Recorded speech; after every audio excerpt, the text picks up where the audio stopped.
What would Le Pen mean for France, Nigel?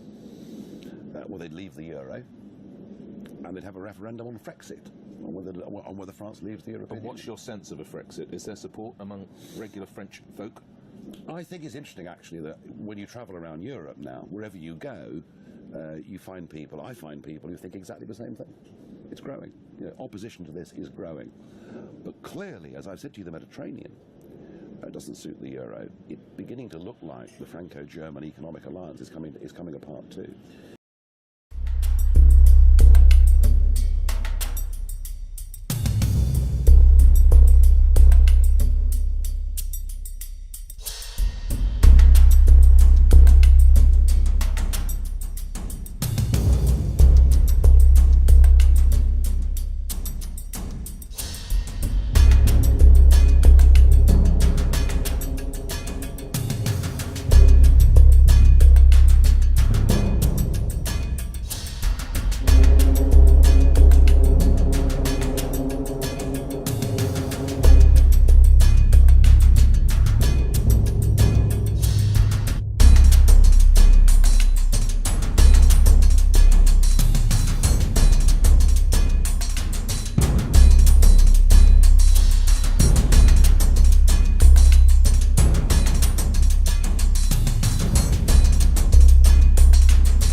There are increasing groups of people who are essentially asking the question, if the political establishment continues to get its way, in 5, in 10, in 20 years' time, how many Germans are going to be left in Germany? How many French people are going to be left in France? How many English people are going to be left in England? French writer Renaud Camus calls the influx the Great Replacement and says it's the biggest thing to happen to France since the 15th century. Quel est l'objectif? Ça va faire parler. Mais l'objectif, c'est relever le défi du métissage. Ce n'est pas un choix. C'est une obligation. Si ce volontarisme républicain ne fonctionnait pas, il faudra alors que la République passe à des méthodes plus contraignantes encore. Nous devons changer, alors nous allons changer. Hardly anyone imagined just 20 years ago that the native French population would be finding itself in a rapidly decreasing minority here.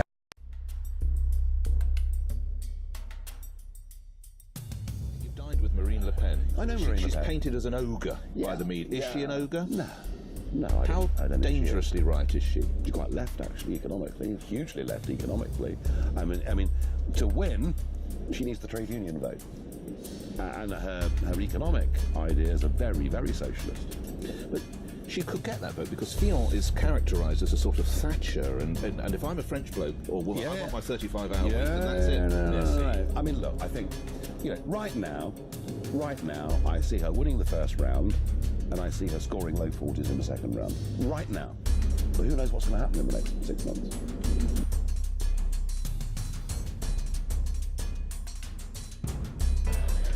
Merci, Madame Merkel, de nous faire le plaisir de venir aujourd'hui avec votre vice-chancelier, administrateur de la province France. Monsieur le vice-chancelier, j'aurais aimé pouvoir vous appeler Monsieur le Président de la République, par respect pour votre fonction, mais pas plus que votre prédécesseur, vous n'exercez cette présidence. Un président de la République ne pourrait pas dire « le souverainisme, c'est le déclinisme », comme vous venez de le faire, parce que le président de la République est garant de la Constitution française et que le titre 1 de la Constitution française est de la souveraineté. Un président de la République ne peut ignorer avec constance les intérêts de la France. L'intérêt de la France, ce n'est pas de se soumettre aveuglément à une politique décidée à Berlin, Bruxelles ou à Washington. Son intérêt et votre devoir, c'est de défendre sa souveraineté. L'intérêt de la France, ce n'est pas de donner ce spectacle affligeant d'une France à la remorque de l'Allemagne sur la question migratoire. Quand, dans un geste parfaitement irresponsable, la chancelière Merkel dit qu'il faut accueillir 800 000 migrants à bras ouverts, vous applaudissez. Quand quelques jours plus tard, elle suspend Schengen et veut maîtriser ses frontières, vous applaudissez encore. Donnant de la France l'image désolante d'un pays à la dérive, titubant sur une question pourtant si essentielle à la sécurité, à la prospérité et à la défense de l'identité de la France. L'intérêt de la France, c'est aussi de ne pas abdiquer face au docteur Schäuble quand se décide la politique économique du continent, alors même que cette politique est synonyme de chômage massif, de précarité et d'effondrement de notre système de protection sociale. C'est au contraire de résister et d'empêcher la Grèce, les autres pays du sud de l'Europe, puis la France, de s'engluer dans une spirale austéritaire sans fin, dans le seul objectif de sauver l'euro et le modèle économique allemand de bas salaire. Vous venez tous deux ici en séance de rattrapage, car votre Union européenne est en train de s'effondrer, aggravant les assauts migratoires comme les assauts économiques et obligée de se maintenir par le chantage, la menace et l'intimidation. Votre modèle, c'est la vassalisation aux États-Unis, l'austérité, la concurrence déloyale, la surveillance massive des citoyens, le dumping social, la submersion migratoire. Je porte un autre modèle qui rassemble aujourd'hui les peuples d'Europe, celui de l'indépendance, de l'Europe des nations dans un monde multipolaire, du protectionnisme intelligent, eh oui, des libertés individuelles, de la défense de notre sécurité et de nos identités par l'arrêt total de l'immigration de masse. Ah, certains résumeront en disant que je suis l'anti-Merkel, j'en accepte l'augure. Je ne vous reconnais pas en effet, madame, le droit de disposer de nous dans une tentative absurde d'une domination allemande de l'Europe. La défense des intérêts allemands ne justifie pas la vassalisation des autres peuples d'Europe. Je suis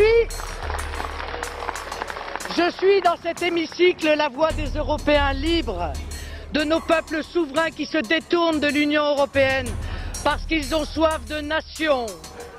Je suis la représentante du peuple français qui se détourne de vous, Monsieur Hollande, comme il s'est détourné hier de Monsieur Sarkozy parce qu'il a soif de France.